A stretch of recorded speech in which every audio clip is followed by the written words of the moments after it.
There will come a day that each one of us will be asked, what did you do during the genocide? Father, what was your actions during the genocide? And you will not be able to say, we didn't know. Welcome to the Passing Through Podcast, a show dedicated to exploring those spaces not just within, but also between and around us. The cracks in the walls, the moments between the moments. I speak with thinkers, authors, artists, teachers, and everyday humans who have touched the edge of the ordinary and found something to bring back. Hello and welcome. As I mentioned in last week's episode, this episode continues to explore the stories of Palestinians during times of genocide. Longtime listeners will remember today's guest, A'ida Shibli, as the courageous, wise, and passionate Palestinian Bedouin peace activist, educator, eco-villager, and mother living in Tamera in Portugal. This time we talk about Israel's capture of the Madleen. We talk about the role of eros in the ongoing genocide in Palestine, making a daily contract with our hearts to feel and be present with all of our senses, numbness as a precondition for capitalist consumption and control, the spiritual basis of activism, and a bunch more. I always love the chance to speak with A'ida and hope you find something you can take away from our conversation together. If you feel inspired to take action and support Palestinian resistance, you can get involved by joining the Global March to Gaza, which is happening in 5 days on June 15th. Or you can visit A'ida at Tamera. You can visit Palestine. If you can't, try meeting Palestinians in the diaspora near you and listen to their stories. Build local and global solidarity. Every podcast, I repeat the words, be good to one another. This is a real way you can get involved in your everyday life. All of the links to find A'ida and learn more about the Global March to Gaza, Tamera, A'ida's Women in White Peace Project, all of that stuff will be in the show notes. So as always, be good to one another. And let's jump in. Oh, and one more thing. It seems the fates swallowed up the first few uttered sentences of this episode, so we're going to cut in here as A'ida is sharing about the breaking news of the illegal seizure of activist Greta Thunberg and others who were aboard the Madleen, the Freedom Flotilla sailing towards Gaza to offer humanitarian aid in the hopes of breaking Israel's siege.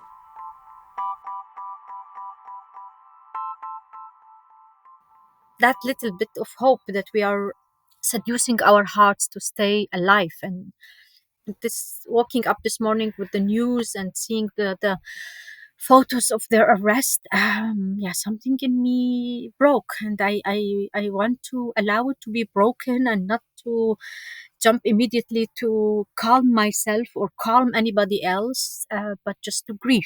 So my state is grief, grief, grief, and grief. Yeah. Yeah. Yeah, thank you for sharing that. I and myself, when I hear you say that, have to resist the urge to console you or try to fix you, or so I feel that now being active, and I'm just trying to hold this space with you and feel what you're sharing. Yeah. Thank you for being aware of that, because I really, with my community, with my students, with my connections in the world, um, I am struggling with this point that most of our reactions in front of such grief is that we want to jump and immediately comfort, and this confrontation is like part of our compassionate heart. That's our purity as human beings, of compassion and empathy and solidarity. And sometimes I just want to say, don't comfort too early. It's let us both break in tears and allow the tears to wash us and shake us. Um, yeah, and we will arrive because we know that we are compassionate. We will arrive to a certain point where we will comfort each other, but not too early. We say it in grief work is that when you finally see somebody breaking in tears, the last thing that you should give him is a tissue paper to wipe the tears. And but how is it to give all the symptoms and all the signs of saying, "Here I am with you, and I allow your pain to be seen, and I want you to know that I am with empathy, with compassion." But we both need to know that we don't need to run to do something too early. Yeah. Ah,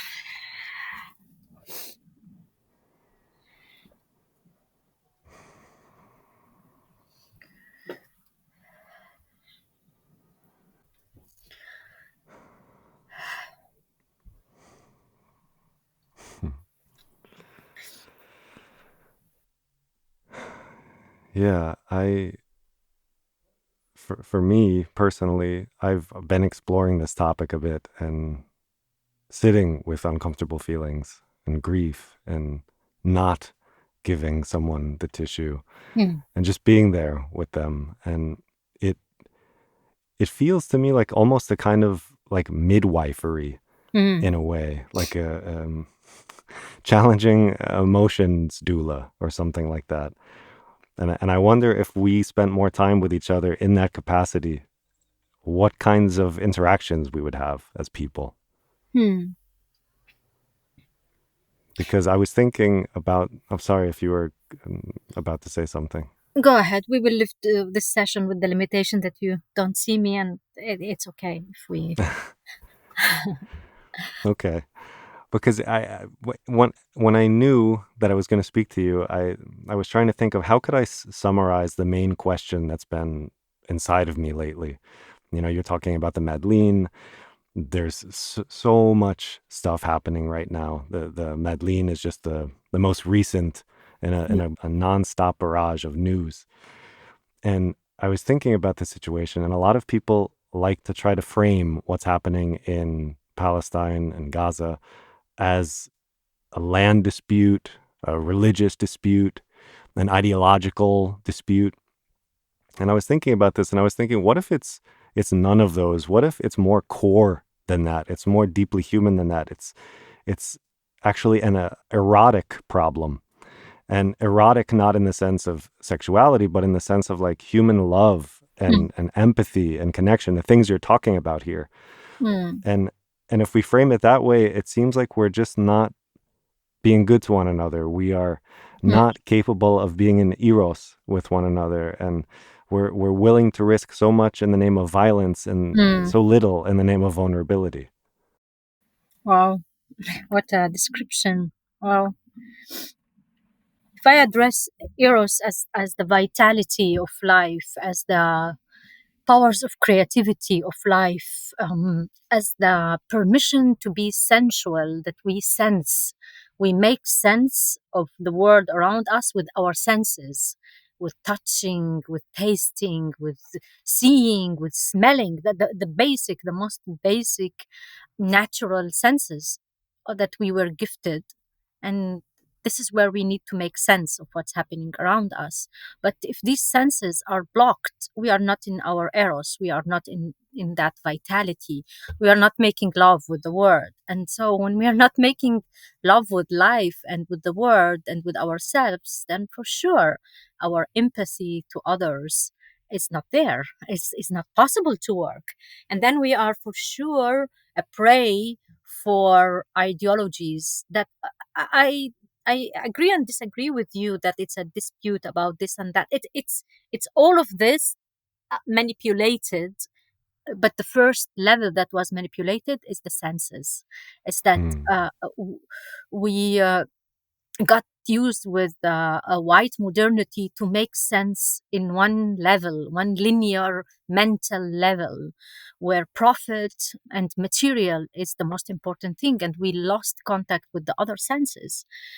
So to revolutionize ourselves in these times is to go back to that erotical power of life, where all the senses are active and directed toward life.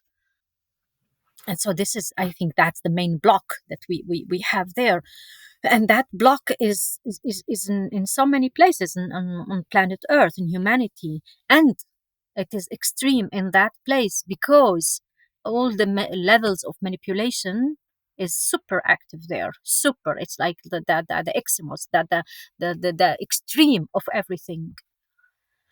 Ah, and for sure, in these places, there's no empathy. There's no place. Like how can I explain to myself that we are seeing a genocide for 20 months, 24/7?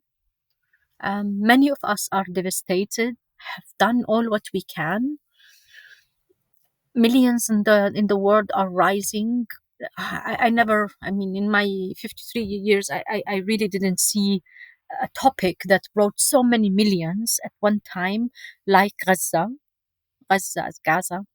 Gaza, the term in Arabic, and still, it's not affecting.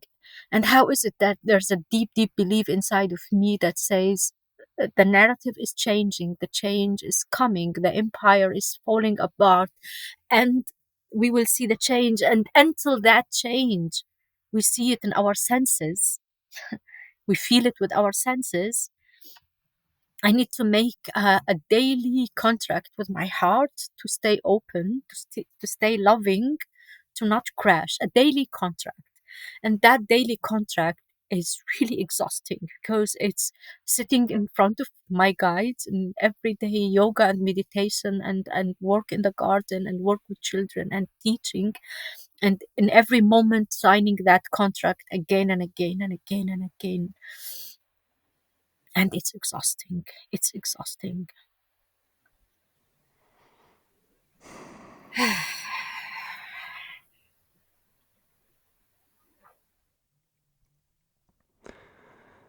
And it also reminds me of something that you had said when we last spoke about joy and love as acts of resistance, Mm, and being in touch with the heart and feeling the difficult emotions, but also finding those regenerative, nourishing ones, those life giving ones that can provide balance or give light to the shadowy side of those other feelings and not rejecting any of them. It sounds like you're saying, like sitting with mm, them all.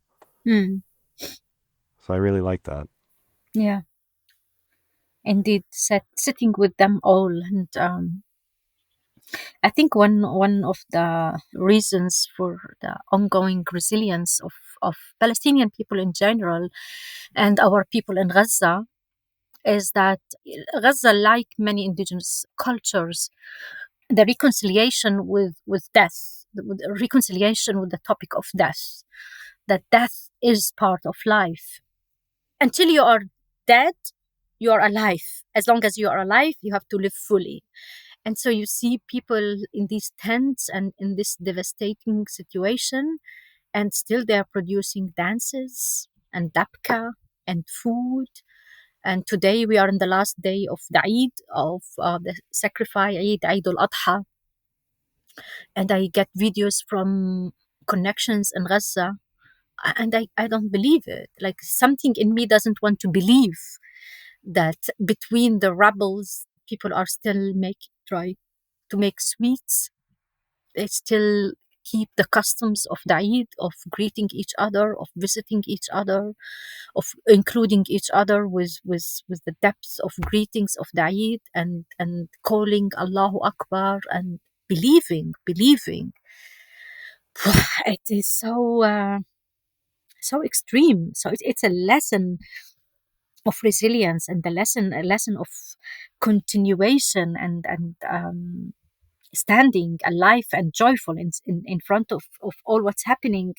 And at the same time, when they break in tears and when they cry fully. fully, 100%.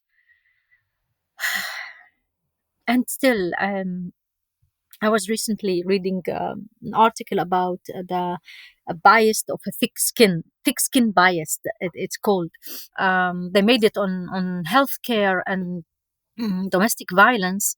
When a white middle class woman comes to these care places and report domestic violence, all the care is going to her, while the same age, same conditions, a woman of color or a black skin woman from USA coming the same climb, less services.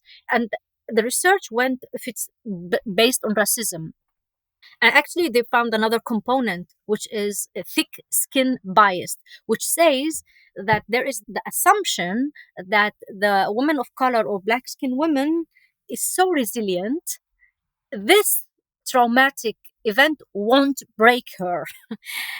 And that's it is a component of racism, but it's coming from healthcare givers, where because of that trained racism inside of their heads, the assumption that the white women deserve this mobilization of resources because what happened to her might break her fully, while the woman of color is more resilient. And I think this thick skin bias is working politically a lot on Palestinians, because we've been for 77 years under occupation, and we've been reporting and resisting in all ways of resistance, and the world just got accustomed that we are killed in small numbers, big numbers, medium numbers, and there is the assumption that we won't be broken. And that's not fair. That's not fair. And also, like in this genocide, I feel like almost in every interview or public speech that I'm giving, I need to invest a little bit time to collect data in order to impress those who are listening to me. And I caught myself that, excuse me, I don't need to bring even more data. I don't need to tell you how many children and in which ways they were killed. And I don't need to, because all what is happening by now should shock us all. And if it's not shaking us until now, you know what? Then I prefer silence, because then my silence is more dignified for my soul. Oof. Oof.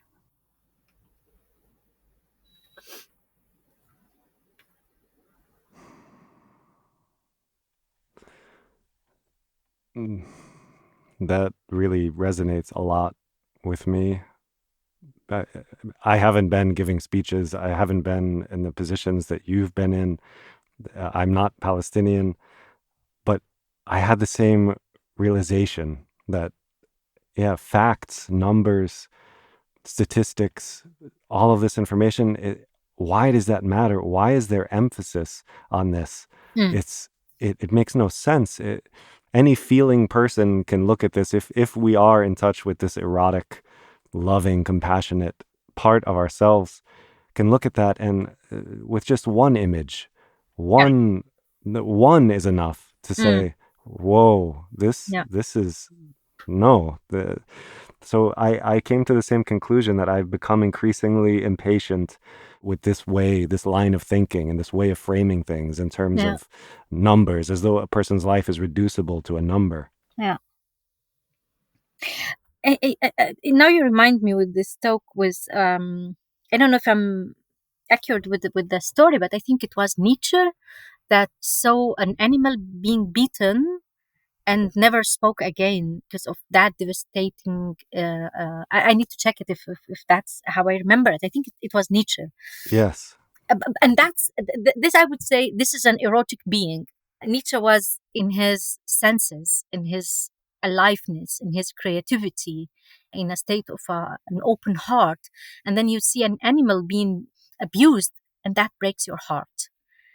And so let's go back to an erotic state of being that will lead us to this empathy, to actually when you are in your senses, in that erotical power of life, of awe to life, of bringing light and joy to life, you won't allow any abuse to life to happen.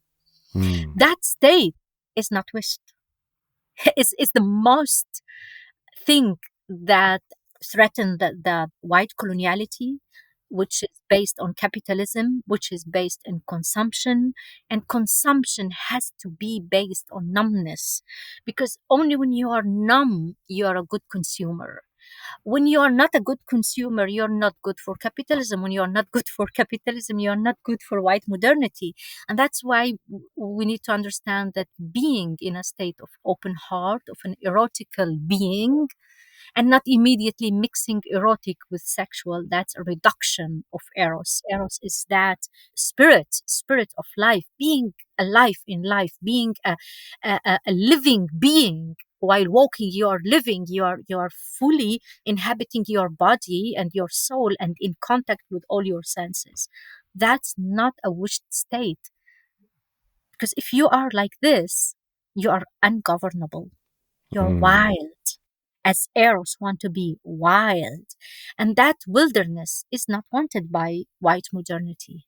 It's not good. It's not good for the system. So I think in our activism, we have to connect the dots that lead us to collective liberation, lead us to that self revolution of like saying, wow, now I understand why each one of us matter. Each one of us fully awakened, fully alive matters. Ah, each person matters, including those who are performing the genocide on my people. They matter. For me, they matter. I want them awake. Yes, I love everything you're saying. It is in line with things that have been coming to me and what I've been feeling and what I believe on a deeply spiritual level. So I'm really happy that this organically emerged, this talking point. And I wonder if you have ideas or practical ways that this can happen. Because to give you more context of what I mean, like I was recently talking with my partner about this, and I was saying, man, it's so frustrating and so tragic and so sad to see that if we are all one and we are all connected, the harm that we perpetrate on each other is harm on ourselves. And people don't see this. And how do we get people in such a state of either denial or ignorance or both, where they are able to dehumanize the other and not realize that it is themselves that they're dehumanizing? How can we practically break this spell in people? It seems like such a powerful dark magic. People are under this spell. How do we wake people up? Mm, very beautiful line. I feel that often we are so conditioned in capital ways of thinking where we see healing, liberation, awakening as an event. Hmm. I see it as a process. Healing is a process. Gaining consciousness is a process. Waking up is a process. So, if as an activist and as a teacher for sacred activism, I accompany activists from the world and give them a roadmap how to awaken others, I have to enlarge my view into having time and process in my view. So to imagine that, for example, Ben Gvir can be awakened with a magic wand, then that's a bit unrealistic. Mm-hmm. So how do we imagine? How can we provide a process? How can we think a process? Let's take Ben Gvir, for example. Just this morning, he was shouting, "Kill them! Kill them! Kill them!" And he has the power to disseminate weapons and kill. So to think that I will have a magic wand and make him wake up and say, "Oh, oops, sorry, I've been killing." That's not good. That's not not realistic. So while is having the power to kill others, my act of love toward him is to create social structures and international structures that stop him, first of all, from continuing doing harm, because every more harm that he is doing is more karma that need to be cleaned, and the longer the process is. So we need to have immediate ways out of love to those who are lost, to stop them from enhancing more harm to others. Hmm. That's why we say dismantling Zionism in this moment is an act of love, because it is from the beginning a system that doesn't have love, doesn't have love to its people nor to life. That's why it has to be stopped. So stopping Ben Gvir and his allies from doing more harm is the first action of our love toward them. Then creating spaces where true dialogue can happen. A true dialogue is a place where you come to it and you are ready to be changed, both me and you. Then creating spaces where reconciliation can happen, then creating spaces where truth commissions can happen, then repair, then gaining insight, then comes a place where we say, wow, now we can look to each other and create that space of healing and reconciliation. So we need to create spaces of long processes, to allow ourselves to go into the depth of imagination and not to be um, seduced into these shortcomes of event now happening this and that. Me and my friend partner Miki Kashtan have been now working for 13 months on a project called Women in White, where we are training women all across the world to know what are the basis of nonviolence, and training them to go to the border of Gaza. But we are training 100,000 women to arrive to the borders of Gaza or anywhere in the world that has war. But the main thing that we want, that these women they know what is the basis, but even more to be trained in nonviolence, and that's also process. I would wish that these 100,000 women are ready now, and now we are acting. But I have to also humble myself and my impatient to the dignity and integrity of process. Yes, it is a Hmm. process, and I have to accept it. And with this, I grieve. I grieve the gap that it's not yet there, so I can activate it now to stop the genocide in Gaza. And we are working on it. Yeah, this Women in White initiative was so beautiful to me, and still is is beautiful to me. So I'm happy that this is the sort of thing that's happening. These courageous acts of love and compassion, and it's very inspirational and very touching. And when I look around sometimes at activism, I I have this story. I don't know where it was. I think I was in Prague, and it was a march maybe for women's rights, Mm-hmm.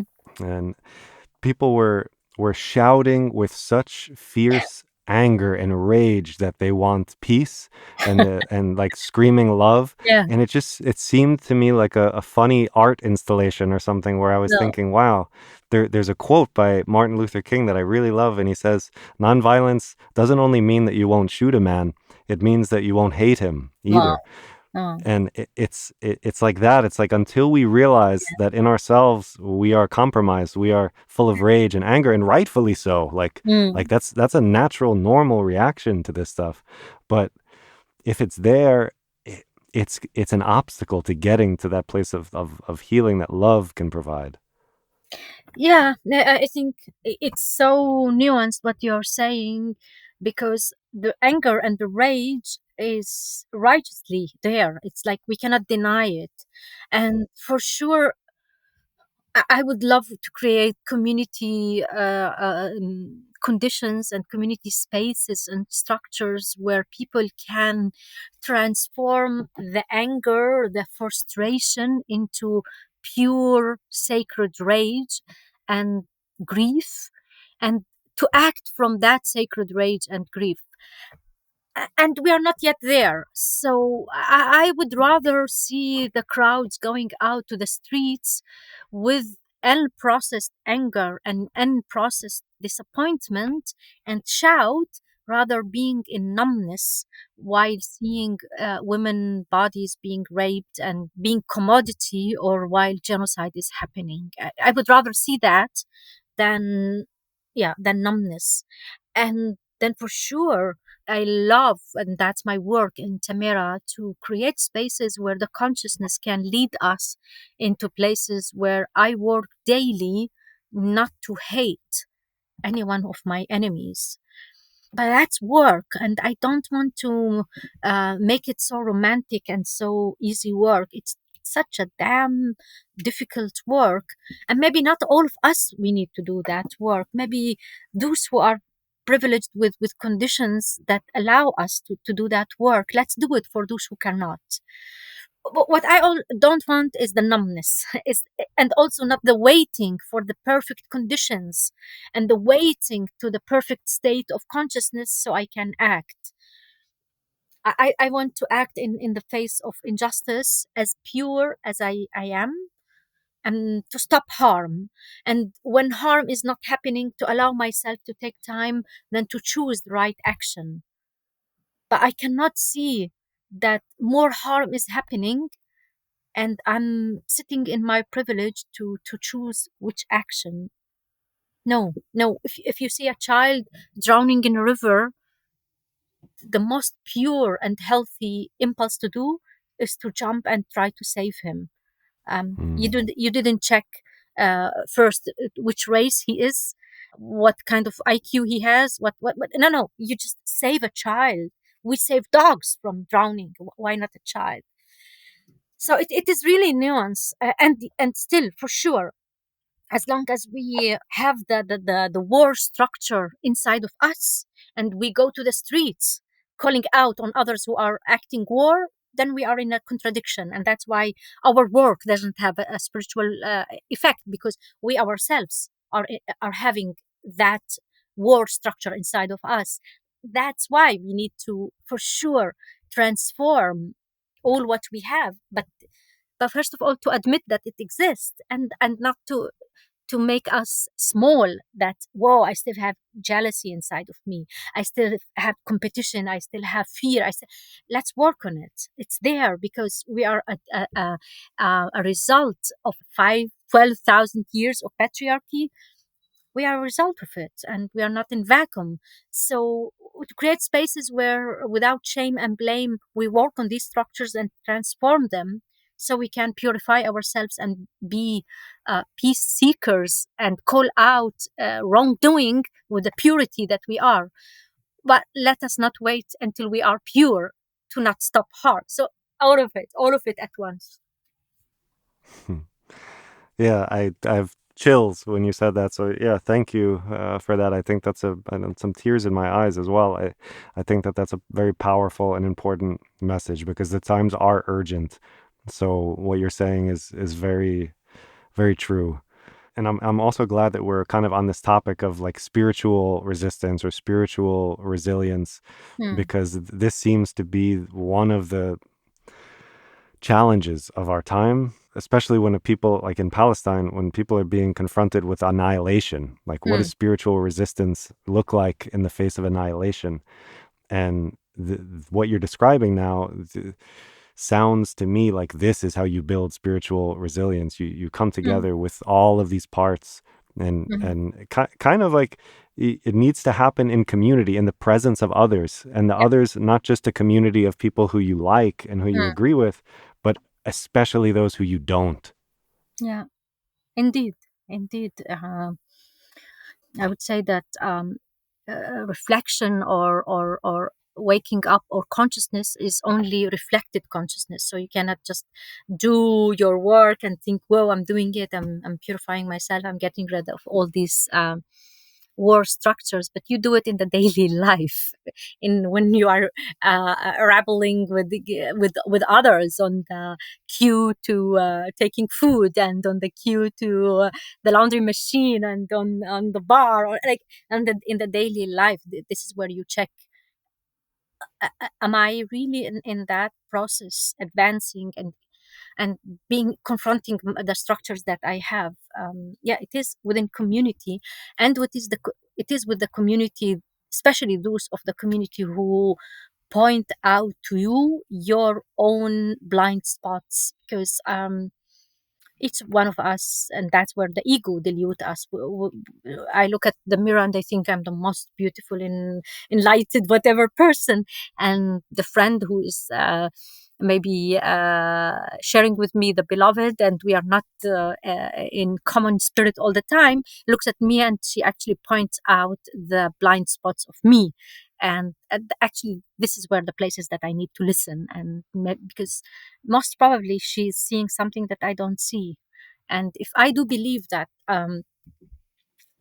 Allah, God, Goddess, life, nature, ensamples in my own incarnation all the lessons and the people and the creatures that are needed for my biggest fulfillment of my karma, then I need to look into each being and creature and situation that pops up in my way as a teacher, as something that shows me what is my next learning, where do I need to deepen. When we speak about spiritual basis for activism, I want also to invite that we need to invent spirituality, and to invent it by liberating it from the cloth of religion and ideology, or that there is infinite unknown ways of connecting with the spiritual world as the number of human beings. And I think each one of us has the duty to invent your own rituals, your own ways to be connected, and not to take monopole on any way that bring you further of being connected, in being in your senses, in being alive, in being alert, reactive in a positive way, like on fire, in a positive fire of life. Whatever makes you this, I'm fine with it, as long as it doesn't touch me or prevent me from tending my fire. So reclaiming spirituality. So for example, for me, when I say people in Gaza and in general, most of indigenous people have a sense of including death in the cycle of life, there are numerous ways of doing that. I have my own way that I also worked on regaining it, and I invented also most of it. Invented it when things that came to me in the dreams, or I encountered things. So I invented things, and I invite people to invent things, whatever makes you feel good. But for sure, accepting that death is part of us, and by this, let's live fully, is, I think it's that it's quite common in many indigenous cultures. Yeah, that's beautiful. And it leads me to another question, actually. I wonder if you have any wisdom or myths or stories from like indigenous Bedouin or Palestinian spirituality that you think might be relevant or worth sharing on this topic. Because I myself, I'm not super familiar with it. And lately I'm into like animist practice and this idea that spirit is everywhere and everything. This seems like an ancient indigenous wisdom. And I wonder if there's some similar wisdoms that stir in you that you take as part of your practices or your rituals or your ideas on things. Wow, that's it opens a door for a lot. um, yeah, the Bedouin culture is animism. We don't have animism. It is like animism is part of it. And what comes to me now, actually, it's more a personal one. It's not from the Bedouin myth, but it's a personal thing that I saw.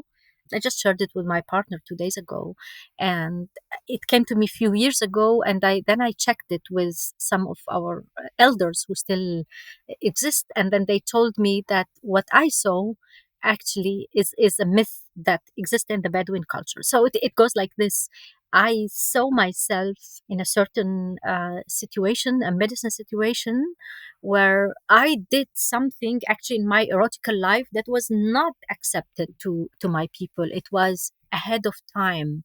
It was too early. It was too provocative for what they saw as normative. And in the Bedouin culture, there is this term that, since we don't have incarceration, because we are semi-nomad people, we don't we don't have prisons, so the topic of punishment is quite nuanced. So it is, in a way, to punish a person. We, the Bedouins, will say "Rah shamsak." Shams means sun. Rah shamsak means we will leave you to the sun. So actually, the punishment is that you cannot live in the shade of your own tribe. So this is one element. The other element that complement that punishment is that we have the law, the customs in the Bedouin culture, that whoever comes to your door, to your tent as a refuge, you welcome him for 3 days, 3 nights, and only after the end of the third night you make a counsel and you listen to him. What's the problem? So Hmm. imagine you expel the person, he's with the sun, but if he survived and arrived to another tribe, he is guaranteed a new life. So this is from a practice in the Bedouin culture. So back to my story, I did something that, according to my tribe, was not good. So they let me to the sun, or I was expelled. I was kicked out of the tribe. I walked as a woman from my tribe tents, and I walked toward the sun, to the east, facing the sun. And I walked a certain distance where I knew that they still see me, but from far away. And I extended my arms to the sun and my feet to the sand. And I stayed there. I stayed there. I stayed there. And I became a tree, a huge, huge tree, with my arms stayed as the branches of the tree. And I stayed there. My people forgot about me, but very soon they came to sit under that tree, and we were united.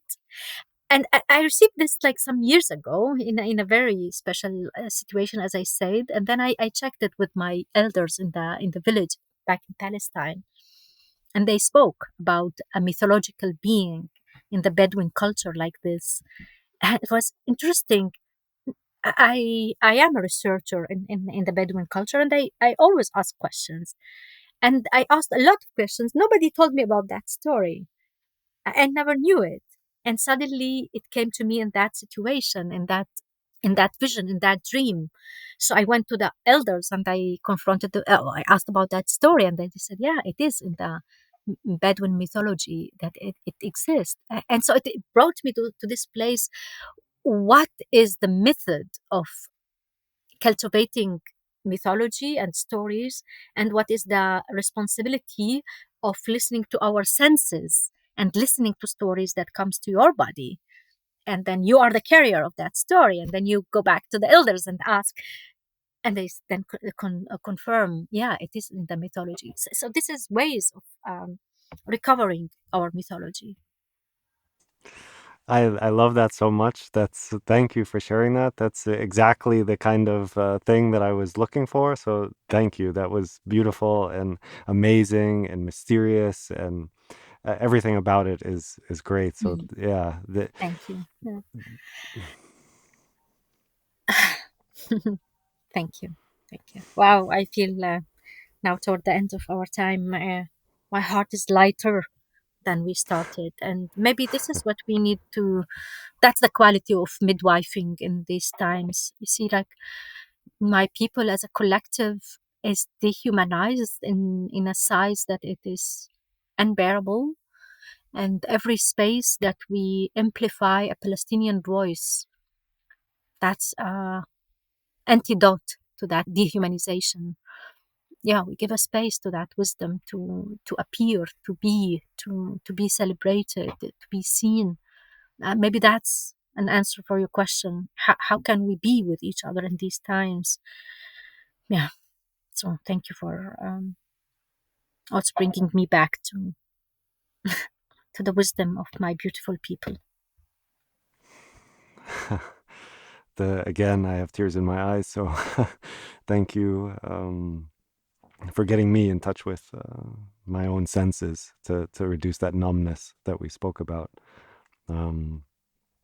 And as you said, we are nearing the end here, so I want to respect your time and give the space to you to see if there's anything you want people to know, if there's an event you have coming up, a talk, an action, anything you want to share. Oh, thank you. I would love people to know that the March to Gaza is happening next week. And I invite everybody, whatever you can do in your home, in your AC, you don't need to go out. Create a space where you can pray, meditate, donate, amplify, speak about, screen a movie, light a candle. Every action counts. Every action counts. I also want you to know that we are keeping lots of work in Palestine, in the West Bank, and in Gaza for sure. In Gaza, our main work is to accompany the people, being present for them, to tell stories, to cry on our virtual shoulders, unfortunately, to send donations, to send food. But for our people in the West Bank, we are also creating water retention landscape courses. We are creating festivals. So I invite you to come and visit Palestine, please. This is the biggest thing that you can do in these times, especially in the West Bank. Go and pretend that you are a tourist, that you are going to Jerusalem and to follow the steps of Jesus. I mean, Jesus, after all, was Palestinian. Go and follow his steps and go to Nazareth and go to Bethlehem and go to Jerusalem and join festivals. There is the voluntary youth festival, the annual one that is happening in Farha, the first eco village in Palestine, is happening in the 8th of August for 10 days. They welcome you for voluntary work and to go to visit 3 projects in Palestine where you will see how we plant hope and we water it every day with our tears, and we know that it will grow. We know it will grow. So come, hold our hands, hold our hearts, give us a space to cry and to show our songs. You have the power, so use it. There will come a day that each one of us will be asked, what did you do during the genocide? Father, what was your actions during the genocide? And you will not be able to say, we didn't know. You all know what's happening. And there's so many ways to help.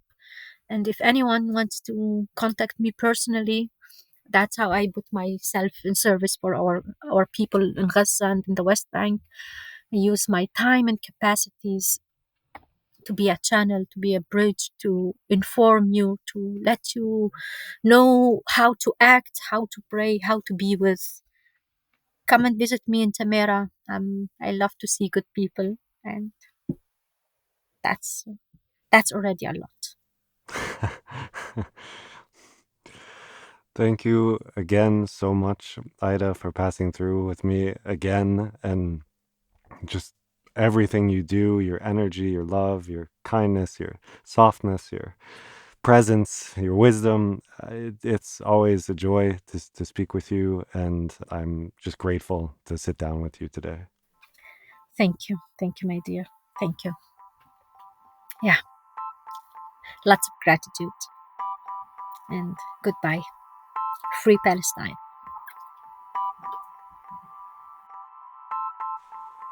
Thank you for passing through today. Yeah, you, dear listener. Thank you for your support, for your attention, for spending some time with me and this episode's guest. If you're enjoying this content, please subscribe, rate it, like it, tell your friends about it. Your support really does mean a lot to me, so thank you for listening, and I will talk to you next time.